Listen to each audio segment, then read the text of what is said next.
I think the big misconception that a lot of people have about producers is they think producers are people who just find financing for their films. I immediately fell in love with the story and the script. We were looking for an arresting image that could be well represented in like a little icon on your TV. There's something about bad sound that just reads as cheap.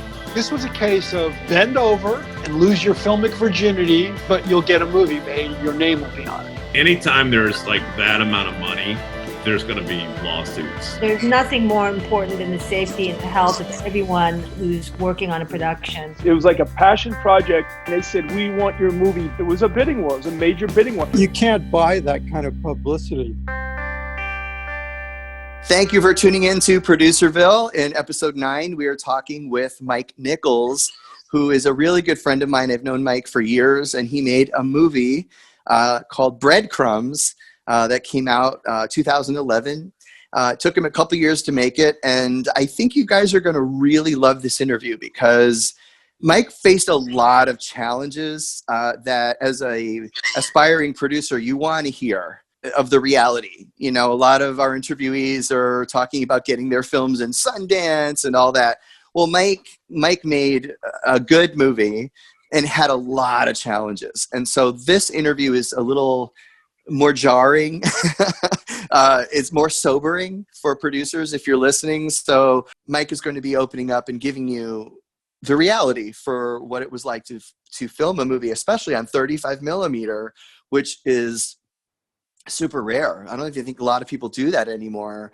So you can hear about his process of how he filmed a movie on 35 millimeter, how he made that happen on a lower budget. So very exciting. So I just wanted to say that this movie, Breadcrumbs, is sort of like a final culmination of previous iterations of a movie I was working on with him. So there's really a long, convoluted beginning. So to keep the interview shorter and more relevant to producing efforts, we trimmed all that part out. So just know that when he mentions titles like The Kin, and I don't know if there's any other titles he's mentioning, but those were previous iterations of Breadcrumbs. I just wanted to point that out before you listen to the interview. Yeah, and as you're listening, you'll notice the format of this one is slightly different than what you're used to here on Producerville, but Mike just has such an amazing way of talking about every aspect and important detail of the making of process that Anthony and I just kind of decided to just let him go, just let him tell the story.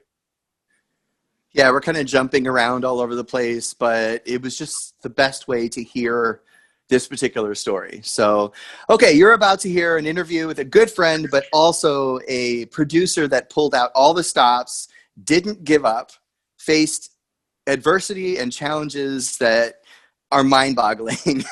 And so enjoy this interview with Mike Nichols talking about Breadcrumbs. Breadcrumbs, it started as a project that I think you probably wrote the first draft. Yeah, and if my memory serves, it was called The Kin. Remember it was called The Kin? It was called The Kin. It was, here's where I'll give some producing wisdom with a very, very firm asterisk next to wisdom. Okay. The original premise, the original premise of The Kin was, a bunch of writers going away on a writer's retreat, and they get attacked and so on and so forth.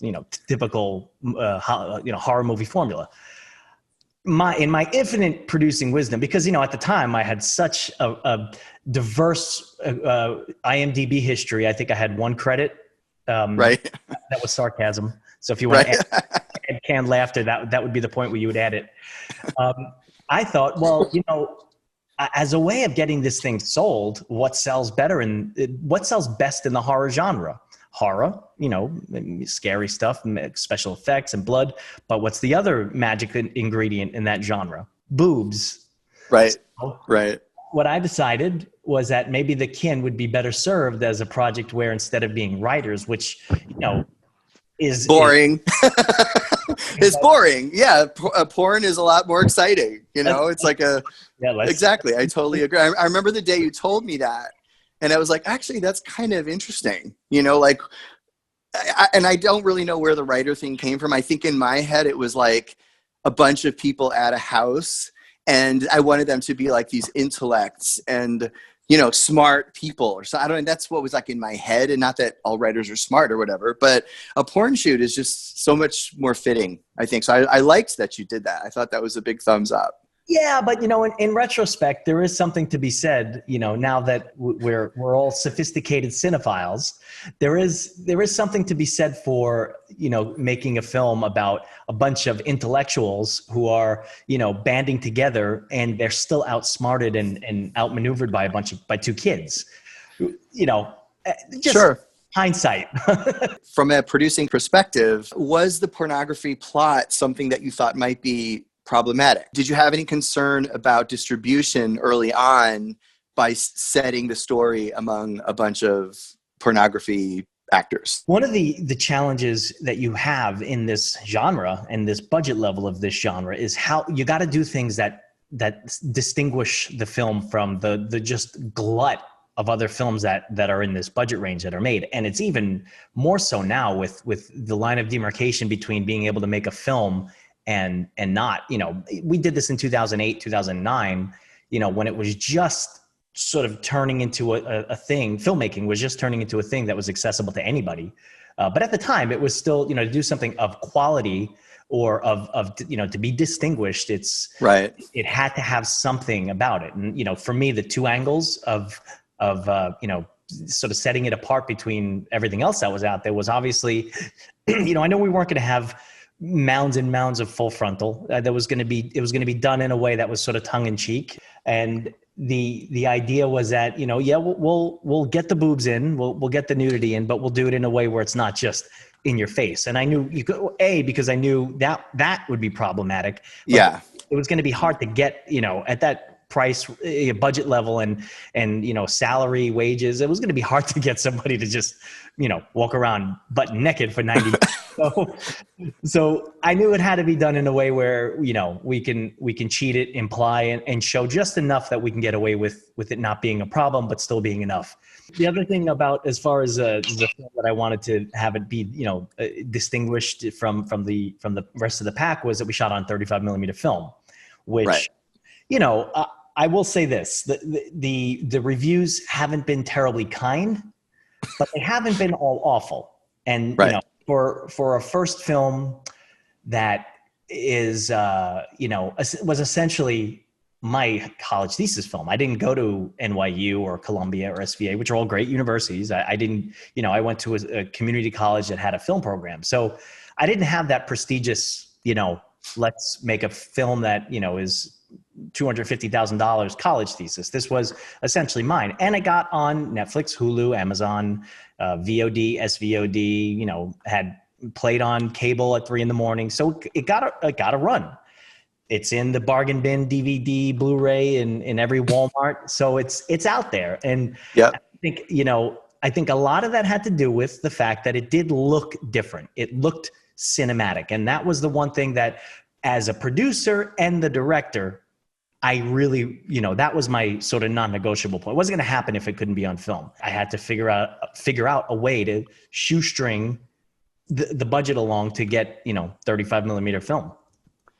Now, how did you do that? That's the magic question. I mean, how does one, like digital cameras are everywhere now, and they're so cheap, and you could film a movie on your iPhone. So if somebody were today, I mean, I know this was like 10 years ago, 11 years ago, different, scenario, but what if somebody wanted to shoot a movie today on 35 millimeter? What would they do?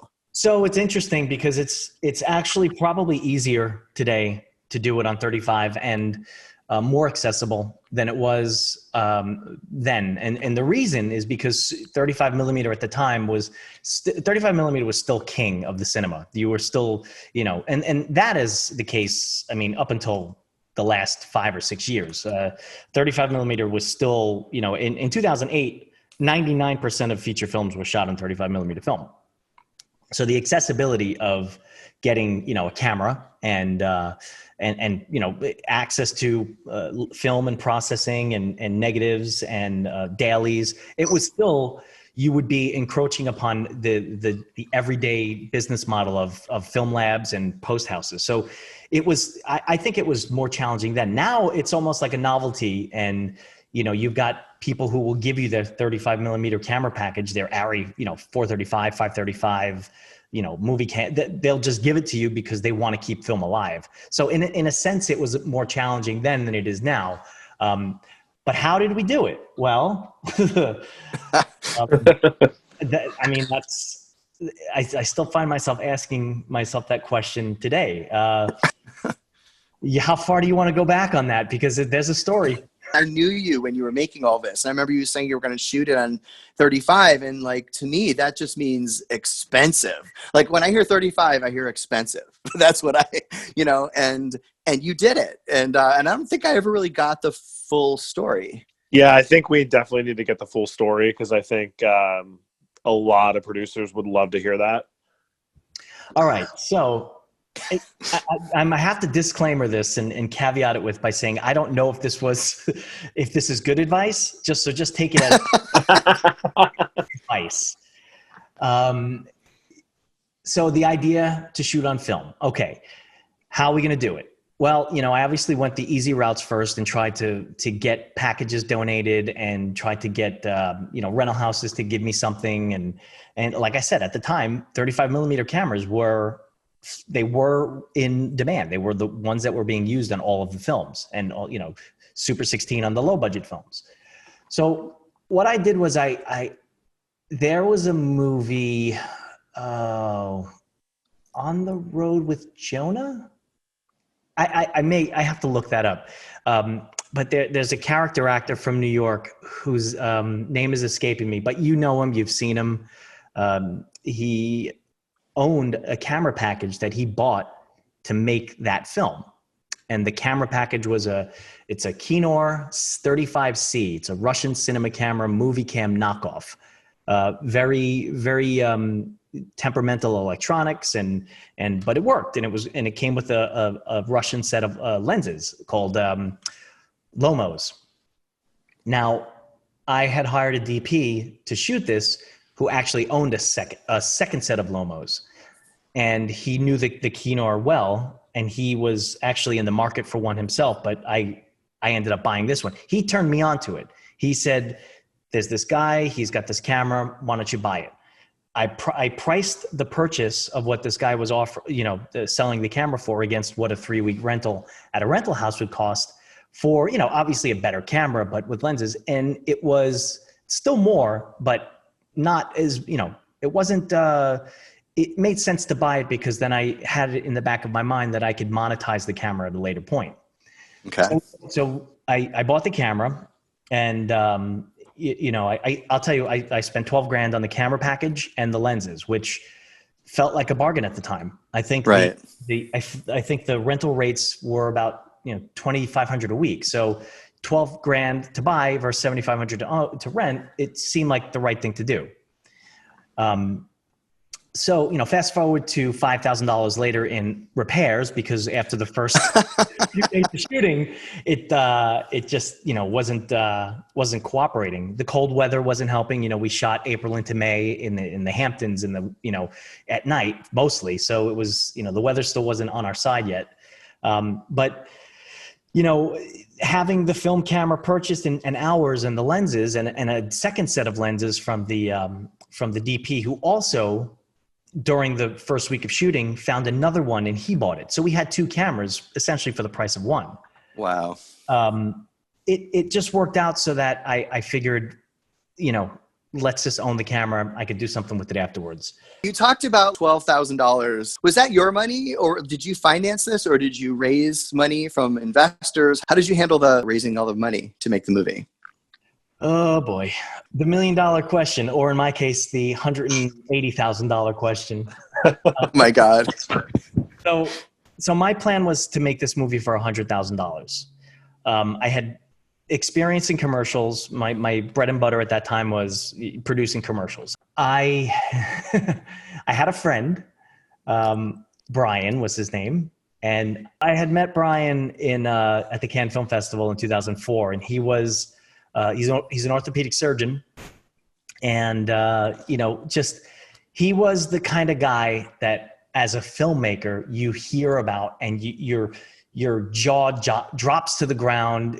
Your mouth fills with saliva. You get the fork and knife ready in the bib, and you just try to attack as someone who could be your cash cow for making films. He was a rich doctor, didn't have anything else going on in his life, wanted to invest in film, was the way I was introduced to him. I said, this is the guy. We became friends, and, he had loosely committed to investing in films. And his angle was just wanting to be in the film business. You've got people with disposable income, and their whole thing is, how do I met Brian at the Cannes Film Festival. He was there to have fun. So that's the kind of personality you're dealing with. You see that personality and you say, okay, well, maybe we can mutually benefit each other. I can get you into a film investment, and hey, maybe I can even make you money, and I can get you doing things where you're doing what you want to do, and we're doing it the right way. The commitment from Brian eventually came around late 2007, early 2008. And the funny thing is, I don't even know if I should share this fully intimately, but share away. There was a situation where I was able, now follow this thread because it gets a little convoluted. I was able to loan him $100,000 for a business deal. Now, this was money. This wasn't cash. This was I had my business. And I was able to pull the cash out, but this was kind of done in a way that was guaranteed to him. No interest, but guaranteed paid back. And the deal was, I loan you this. When your business deals come through, you give me back my 100, and then give me another 100 to finance the film. Okay. And the idea was to go in and make it for $100K. So he makes his first payment, which was, I want to say like 15 grand. That I used part of that to buy the camera, and I had some other money saved. And the idea was, okay, he's going to pay me the rest of the 100 he owes me, and then give me the 100 for the film. We got ourselves a budget. We're going to do it. So the reality started coming crashing down when I actually sat down with the real producer, Michael Gooden, who ended up line producing and then producing the film. Said, you can't do this for $100,000. What you want to do, and what the script calls for, and what the budget is, you just can't do for $100 grand unless you get people to work for free. And I didn't want to do that. That was a big thing about. I didn't want to be the guy who they write about on Craigslist. Don't work for this guy. He didn't pay me. Right. It was important to me that, even if it was $100 a day, it was important for me that everybody got paid and everybody, felt like they were contributing to something and getting compensated for it. Nobody got paid a bundle, but some people did get paid, scale or above. So I'm to this day, I'm very proud of that.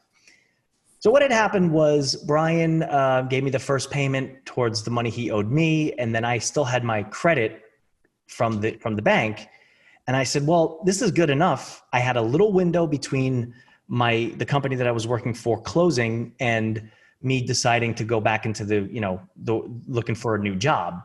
Although in my head, I was like, this is it. I'm a filmmaker now. I don't have to get another job. Right. So I had a small window, and I said, we got to make the movie now. This is it. And, one thing I'll tell you about any producer who wants to make a movie, there's this singular tunnel vision focus that's intense, and it just can't be stopped. And that's good, but it's also dangerous because it's dangerous because it allows you to make dangerous decisions that can be very short-sighted and bite you in the butt. So I can elaborate on that in a little bit. Okay. I think you'll deduce what those dangerous decisions were very shortly. Okay. So we got my $15,000. It's not even the $15,000 investment. It's the $15,000 that I had loaned that I was getting paid back. Bought the camera, took out some more money from the business to start, and then we were off and running. Pre-production, it was should have been more, but it was only, I want to say, 3 full weeks. And then we started shooting, and the budget ultimately, as it was written, I want to say was about about 140,000, and that was everything. That was everything through principal photography. So week 2 comes, we get through week 1, everybody gets paid. I paid everybody, maybe I shouldn't say that, but paid everybody cash. Okay. And then, I'm waiting for my payment from Brian and it didn't come. So that's when things started to get a little hairy. I was leveraged on my business credit because I had obviously given him his money, the money for him. And then I took out the money to get through week 1. That was it. So we're now now I'm wearing the hat of producer, executive producer, and director, and I guess 4th or 5th lead in the film. So needless to say, there was a significant level of stress going on. So we get partially through the second week, and I turn to Mike Gooden, the producer, and I say, Mike, he and I, we produced it together. I hired him to be the line producer, but ultimately, we shared producing duties on the film because once it was determined that I was going to have to fill in for one of the leads who decided to try and strong arm me for more money at the table read, it just became too much for me to do all by myself. So Mike ended up producing it with me. But I turned to him and I said, I have no money. I can't pay anybody. What do we do? And, ever in the calm Zen way that he was, he said, don't worry, buddy. We'll figure it out. We always do. Because up until that point, the script that we had started with had gone out the window. We had scouted these locations that were pretty nice. But when we were looking for crew lodging, we found an amazing location that we ended up changing everything for and made that the shooting location and put everybody housing wise in our original shooting house.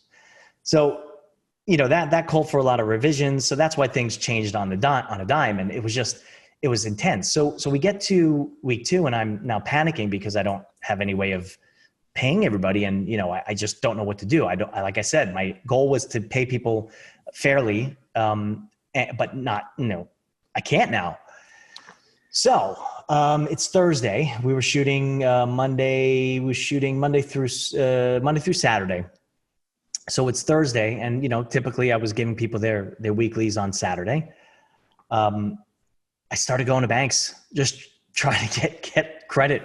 I knew the money was going to come back to me from Brian, but I didn't have it then. So I needed to do something. So I think I collectively took out, and here's that sort of dangerous thing I had mentioned earlier. Here it comes. I had taken out, I want to say $75,000 in high interest loans. Oh my God. High interest meaning, anywhere between 16 and 24%. Yeah. But, my thinking was I can sort of Ponzi the money, so to speak, and take the money that Brian gives me and pay back the high interest stuff quicker, because the money that I had out to Brian was it was like 1.2%. At that time, 2004, 2005, when I had gotten all that credit, the banks were just giving money away. But you'll notice where we are in the timeline, which also ties into the distribution angle that we're going to talk about in a bit. We're now 2008. We're April, May 2008. And, some significant things happened in 2008 and 2009 that we'll touch on. But, I had a vision for the release of the film, and it's the financial vision. And it was based on numbers that I had generated through research 2004, 2005, 2006. So I ended up finishing the film on credit, complete credit, taking the high interest loans. We got through all of our principal photography on the skin of my teeth through high interest credit. I actually have a funny picture of all of the credit cards that I used. It's about 14 of them. It started as something that was very positively motivating and devolved into a negative motivation of pride, which is probably the single most decisive thing that drives bad decisions is pride.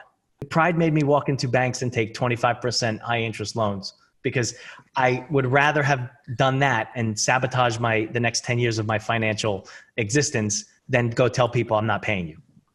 Looking back, would you have done the same thing? If I could go back in time and do it again, would I? Unequivocally, yes. And the reason being is because, my attitude and philosophy in life is you got to finish what you start. repercussions be damned. You have to finish what you start. And there's another philosophy that is diametrically opposed to that I live by is you got to know when to cut your losses. So this was not a cut your losses situation. I still had the optimism that ultimately I'll make it work. I'll figure it out. And the way I figured out the financing, I took that attitude and said, you know what, I'll figure out the sale and distribution and this will all work out in the end because I know what numbers I'm working with. I know what these movies go for. I know how to properly sell this film, and I know what this film will sell for. At the very least, my intention was to just break even or even, be down a little bit because I wanted to make a film. And that was it. Nothing was going to stop me. Would I recommend high interest loans to close a film now? Absolutely not. And the other side of that is I did end up filing for bankruptcy. But it's a catch-22. Would I trade that experience? No, because every single thing I've done from 2005 or 3 or 4, whenever we began this, every single thing I've done brought me to where I am now. Now, I'm not saying I'm an incredibly successful person, but where I fit in the industry that I'm in, I am very successful. And I owe all of it, every last drop of it, to breadcrumbs. So while it may have bankrupted me personally, while it may have been an exercise in stress management and crash course in filmmaking, it's nothing I would trade. I would not trade it for anything in the world because it was the most educational and one of the most wonderful experiences of my life. I can hear it in your voice that you're like, it's like an amazing thing, that you did. So how did the casting process go for the movie? That was actually very fun. So the way we did the casting was, I had a vision of actually, let me back up. This wasn't my vision. This was Anthony's vision of doing a film with actors from other horror films, particularly Halloween, and putting them in other roles that, sort of mashing them together, doing a sort of super group of Halloween veteran, actors and actresses and putting them in another genre film. Right. And, I went, obviously wasn't going to get Jamie Lee Curtis, but, we went and tried to get as many of the people from the Halloween films as we could. And we had, who were we talking to, Anthony? We had Charles Cyphers, Ellie Cornell. Yeah, I think we had Brad Laree. He was even he was Michael Myers from Halloween Resurrection. Like, he was going to be in it. Charles Cyphers was going to be in it. Yeah. And ultimately, with Breadcrumbs, I had a relationship with Mary Ann Hagan, who was in Halloween 6.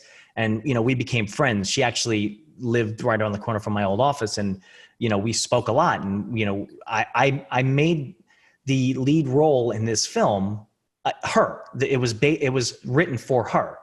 So the idea was to sort of build the cast around her. And one of the leads that were going to be in the film that was ultimately the role that I ended up playing was actually going to be Dean Winters, who is a pretty well-known character actor. I'm sure you've seen him. He's Mr. What he's on those commercials now, the insurance commercials. Yeah.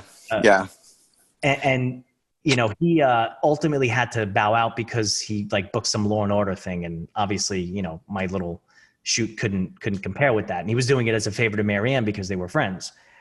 So then we booked a backup. We held auditions, and we had a backup guy that came in, and he was the one I had mentioned earlier who at the table read said, "I want more money." And, we ditched him. But the rest of the casting was, an open call, and it was the first open call that I ever really participated in. And wow, it was pretty insane. We hired a casting director, who I worked with on all the commercials that we did. And he definitely helped fill out some of the names in the we got a bunch of headshots sent to us, but then we did an open call for 3 roles. Now, this is a funny story. What's my name? Mike Nichols. Right. Mike Nichols is holding an open call for a new horror movie. The line. So we did it on a Saturday out of my old office in Soho. which was, I don't know if you're familiar with the New York geography, but we were on Mercer Street, just north of Broadway, and the line of people lined up snaked around the corner, and basically 4 New York City blocks of people lined up. Oh my God. That's insane. Because my God bless her, the intern that I had hired to do this, just put it on, Mandy and Craigslist and whatever. So it was a ton of, it was a 14-hour day just to get through everybody. Wow. And, it was challenging. And, some people did get annoyed and pissed because they didn't realize, they asked, what is, and then they pointed at you. So word to the wise, don't advertise the name, regardless of what it is on the open call. So the story, even the opening credit, I love your opening credits, by the way. They just bring you into the story. And who did that for you? And how do you go about creating something like that? Because, it's part of the movie, as equally important as the movie itself. And they were just so beautifully done. From a producing standpoint, how do you create something elaborate like that? So the idea behind putting out a film is that you have to really just try and identify what can I do with the limited resources that I have to just increase the production value on screen, whether or not that's the actual production value of the set pieces, the special effects, the locations, but also, something like we did with the opening credits. Yeah, it pulls you right in. And the incredibly talented Kota Asakura, who used to work with me at the commercial production company, at the time had just, branched off with a few friends and created a design company called Satan's Pearl Horses. And I hope I'm remembering that correctly. And I said, Kota, could you do this for me? I'll pay you, peanuts, but could this be an equally beneficial thing? And Kota was doing like at the commercial company, a lot of times we would recut commercials that our directors do and add our own, graphics and titles. And that's what Kota ultimately ended up doing. So I knew he had the wherewithal and the capabilities to do something really, really, nice. So I begged him, and he did it great. And I tell you, there's, the aesthetic of the film, if they're 35, and the locations, the set pieces, I'm so proud of that. I'm so proud of the opening credits, the music, and the score is just, it feels like there are elements of the film that supersede the budget level and the sort of slot that this film sits in. They did it so well, and I love the music and I love those opening credits. Did you have to do any reshoots? Oh, did I? So, okay, so as far as reshoots go, when I got so we shot principal photography, took was 18 days over 3 weeks. So we had 3 6-day weeks. And we're not shooting digital, we're shooting film. So everything was sort of delayed in understanding the dailies and reviewing things and patching things together. So about a month or so after the film wrapped, I had put the assembly together because, as if I didn't do enough on the film, I also edited it. When I got to a place that I felt comfortable calling it a cut, I had 74 minutes. So that was a problem. Obviously, you have to cross that 80 threshold to really be taken seriously as a feature film.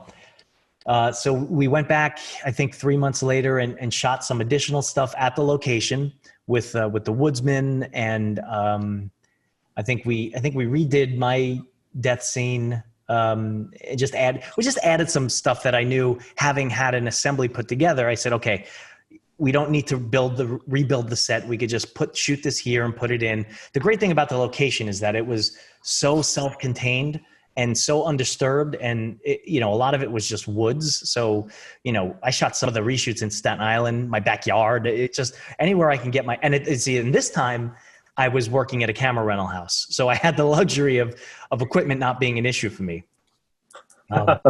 So we had we had a lot of reshoots. So we got the film up over about 84 minutes. Then there was additional stuff that I shot, which I think ultimately never made it into the film because it just didn't really work tonally. It just ended up, being sort of deleted scene bonus type stuff. But yeah, definitely had to do reshoots because, with the 74 minutes wasn't going to do it. How did the editing process go?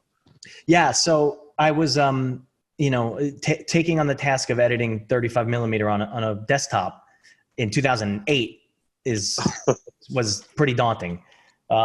There were a lot of smart people, at the time around me when I had started working at Able, the company that I'm at now, who I leaned on for advice on how we could do this. Because, look, I don't want to say I invented this, because I certainly didn't, but I was definitely one of the first people to be doing full 35 millimeter editing on a desktop at the time. I hooked up with a company that did daily scans. They were in, where were they? Boston, Cinelab. And I FedExed the negatives to them. They'd create dailies and send them back to me.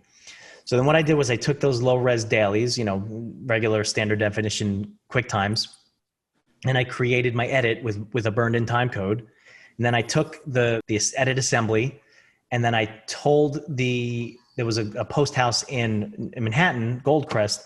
I gave them my negative with the time code for just my edit, and I had that scanned at 2K.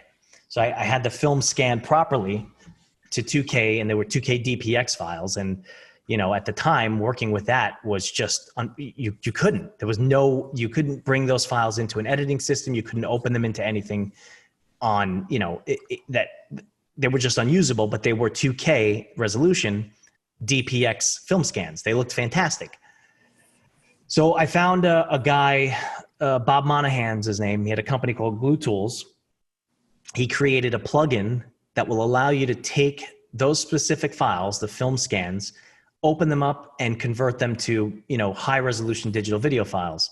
So I did that for all of my film scans, and then ultimately ended up finishing the film in that format. Okay, let's talk about distribution and marketing. So the film ended up at Green Apple, right? Green Apple Entertainment? Who knows? Yeah, sure. So long ago. So now here you are, you've made a movie. Did you try to submit it to festivals? Like, what was your plan? Because now it's just an expensive home movie. So how do you get it in front of people, and how did you get your distribution deal? Okay, so let's go back to what I had said earlier about the significant events that happened in 2008 into 2009. Okay. And dovetail back to what I had mentioned about my research on the financial viability of a film like this as per 2005, 2006, 2007 in my research. The low end for a film like this, if it got sold, was anywhere from $50,000 to $100,000. The high end for a film like this could be anywhere. This was based on my research. Could have been anywhere from $750,000 to $1 million. I knew based on my cast, I probably wasn't going to get the high end, but I thought maybe I could find a nice, comfortable slot in the middle. And I know, if you sell a film that you make for $150,000, or after post it ended up being close to 180. If you sell a film, you're probably looking at needing it to make at least $500,000 for you to break even. So, my research in tow, I'm thinking, all right, this is great. We finished the film. We didn't finish the film till 2010. So what had happened in 2008 and 2009 was a global recession. And the global recession knocked the prices down in not just the United States, but all of the foreign territories that I had based all of my research on. Yeah. So, Iran, for example, bought the film for, I think, $600. That's the film for the entire territory. The research that I was going off of would be $1,500 to $2,500 for that film. They bought it for $6,000. So the economy tanking in 2008 and 2009 destroyed any chance of me even coming close to breaking even on the film. We sold a lot of territories. I have a spreadsheet of the amounts, but I also, in that spreadsheet, also shows the costs to the sales company associated with them selling your film. and I never exceeded those costs, so I never saw a dime. I feel kind of cursed in the sense of my timing to get into, to put my producing hat on has just been, catastrophically bad. So, Breadcrumbs was finished just as the economy collapsed. And I decided to put my producing hat on again earlier this year. I mean, I have done other things in between, but kind of a less active producing role. But earlier this year, I produced a film with Dan Mervish, who is the head of he started the Slam Dance Film Festival, and he's got a couple of really good credits under his belt. He brought a project to me that, I helped bring resources to and produce with him. And sure enough, the COVID pandemic hits our last week of shooting. So it's like, I just can't catch a break. We finished shooting last week. So that's exciting. But man, it's like 10 years apart, and this is what happens. Can you talk a little bit about getting the film rated, like going through the MPAA and all that? The sales company handled that. I had nothing to do with that. All I did was find a sales company, and this is something we should definitely touch on because it's probably the most educational thing anybody would walk away from this. I hooked up with a sales company that basically took care of the complete distribution model, marketing model of the film, and I would say as a strategy for a film in the range that I'm in, that was the worst thing I could have done. Really? Yeah. Why is that? Well, because sales companies have a lot of overhead. They have a lot of bloat. They're not the most, they're salespeople. They don't care about your film. My film was sold to, I would probably say 25 territories, and not a single one of those people who purchased the film saw the film. They walked into a flea market where films are sold, which is what happens. We think of like a film market as some prestigious and high high class kind of place. No, it's a flea market where films are sold, and the buyers from the territories walk into the booth, this little 10 by 12 booth with posters all up along the wall. They meet with the sales reps, and the sales reps say, "Oh, I got a horror film, some boobs in it. Okay, we'll give you $600. All right." So that's it. That's how it gets sold. And it's it's a little more than that, but not much. So the sales companies, they don't care about the film. They just want to sell their territories, make their money. And honestly, I'm convinced most of them stop selling the films once they recoup their costs and make their 10% or 15%, and that's it, because that's essentially where my films totaled their costs plus their 10% and not a penny more. So and to finish that thought, the sales companies don't work for you. They work for them. They use your product as just a product on a shelf in a supermarket, essentially. And I think at the time we were just before the ability to really self-distribute. There were some mechanisms at the time. Distributor, I think, was just coming online, but I didn't trust them, and I feel silly about that because while I was on Netflix, I was on Amazon, Hulu. You could still see the film on Amazon Prime. I thought there was a massive gate to get to those endpoints. And that the sales companies were the only gatekeepers. And at the time it felt that way, but we were just on the horizon of it being very much not the case, which is now. If you make a film, you can get it anywhere you want. I'm not going to guarantee you'll make money, but you'll get it out there without needing to go through these sort of, vultures of resources. I can't have asked for a better first film experience. Of course, I watch it and cringe at moments. What creative person doesn't watch their own work and cringe?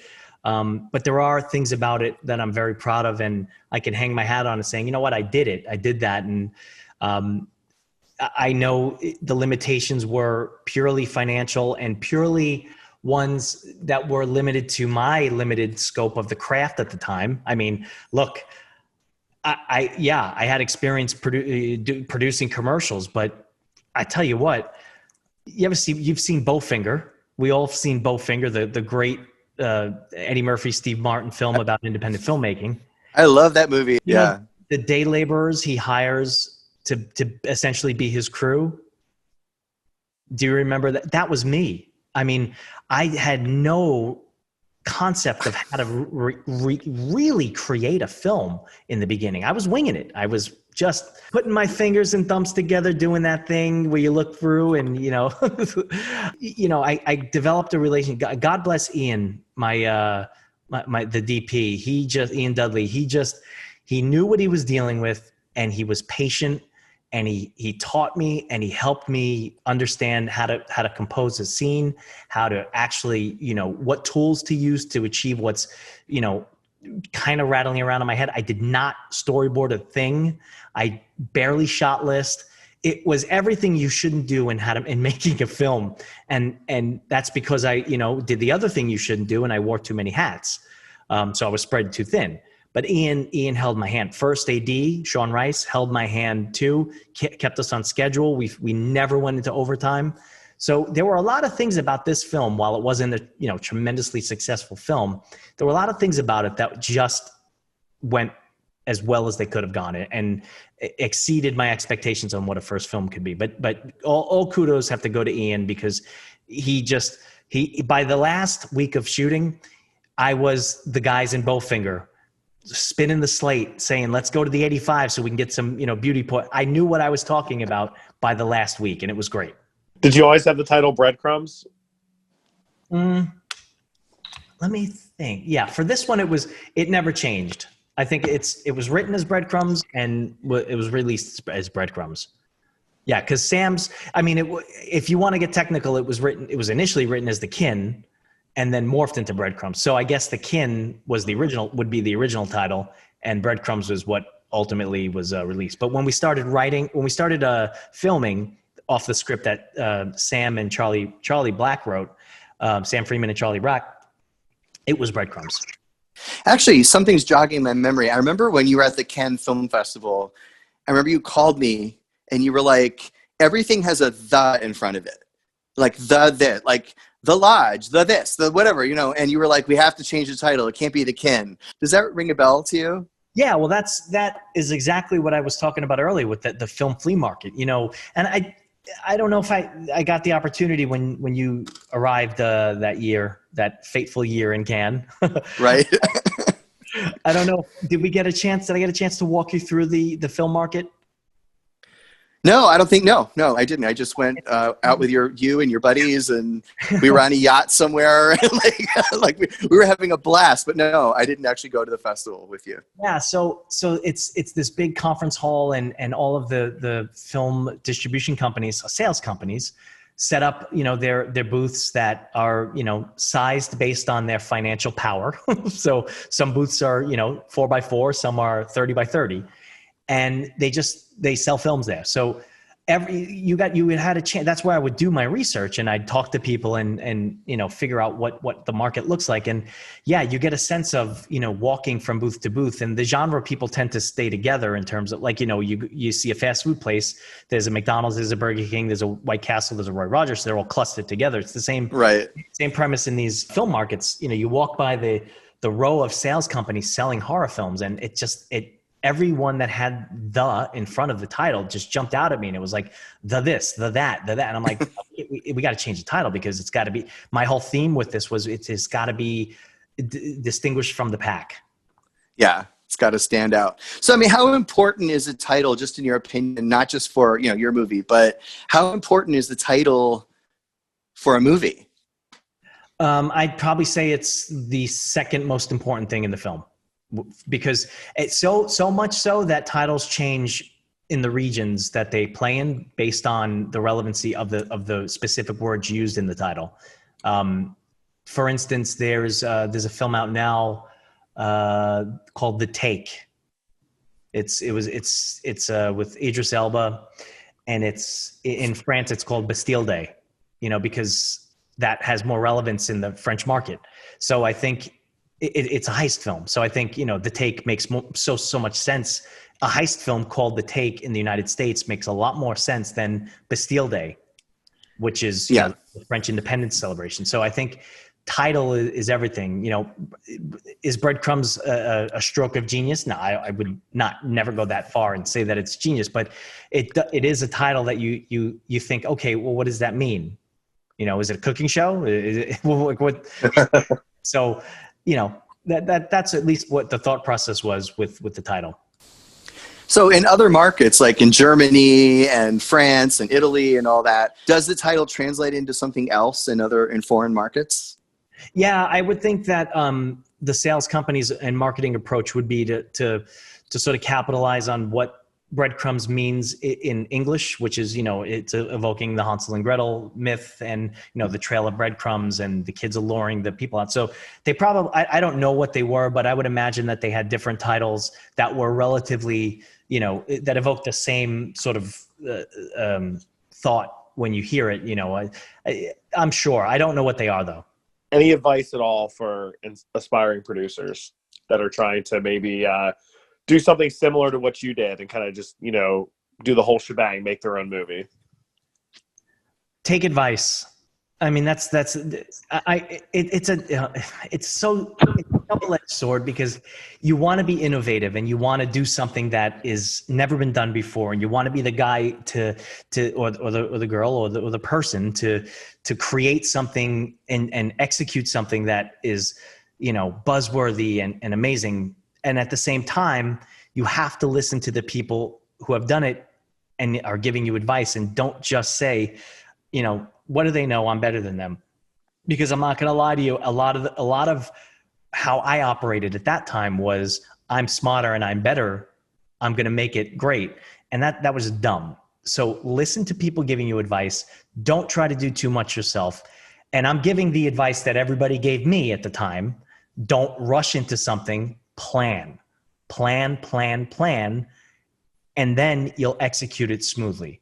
If you don't plan, you will fail, or you'll be up against the wall against challenges that you could have prevented if you planned properly. Mike, thank you so much for being on Producerville. I mean, your story is very inspiring, and it was just so great to have you on. We've been friends for so many years, but I didn't hear this whole story until now. And so there is one thing I have to mention. I could not have done this without the support of my wife. She was the one who held it together for me. She was pregnant. She ended up having the babies while my twins, while Breadcrumbs was editing. She could have left, and she almost did, but she held it together for me. And she is the single reason that it got finished. We got financial help from my in-laws, to finish the film and to sort of help us out of the financial hole that I put us in. But she is easily the reason Breadcrumbs was finished. So last piece of advice, if you have somebody supportive in your life, don't take advantage of them, and don't do things without consulting with them first.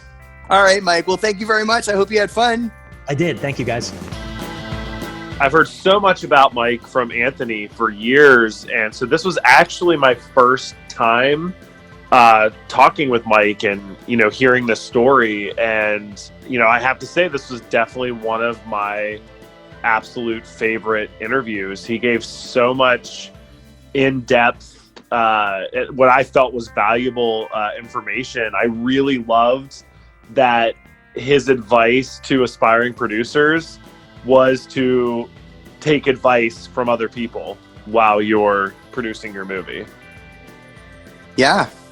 And it's like, it sounded like there were a few key people in his, producing journey. His wife, he mentioned, the DP, and the other producer. It was like he had these people that, he wasn't a one-man show. Obviously a film is a collaborative effort, but he had three people he was leaning on to give him the advice and, holding his hand. And I think that's very important too, right. And granted, he produced, directed, he acted in it, he edited it. A lot of, first-time producers do that kind of thing. But I think for him, it was more out of necessity. And like he didn't necessarily want to be in the film. I don't know why actually he put himself in the movie with that kind of turnout. And by the way, I love that his name is Mike Nichols. It's like, there have been, oh my gosh. So Mike, just to let you know, he used to go to the Cannes Film Festival every year.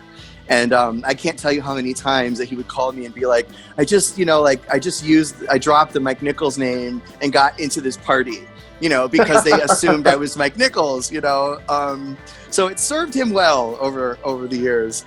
And also, I was really impressed that he was actually able to get these loans sort of instantaneously. Like, he's out of money and then goes to a couple of banks and raises the money through loans that were careless to pay his cast and crew. That shows a level of integrity as well that, again, a lot of people would have quit and Mike didn't. So I think the takeaway for me is that you have to really want to produce a movie. Don't do it if it sounds cool, because it's a lot of work, and you have to really want it. And that means that really wanting something means you're going to face every challenge that comes with it. So I guess it's okay to walk away if you say, look, I just can't, handle this. I'm in above my head, it's spiraling out of control, but don't walk away if you're afraid. I think getting out of your comfort zone, and Mike was clearly out of his comfort zone, but it sounded like there were several times that, most people in his position would have been like, we're done here. Yeah. I think that's what's really, really impressing me. Well, listen, producers out there, if you are listening still to Producerville, you had to have gotten a lot of valuable information out of Mike Nichols. On top of, him being so informative, he's just such a great person. He's a great friend. So it was a pleasure to have him on the show. So next week, we're interviewing Jason Paul Collum, who produced a movie called October Moon. And Jason produced a string of really good B-horror movies. And October Moon is the one we'll be focusing on next week. Tune in next week to Producerville.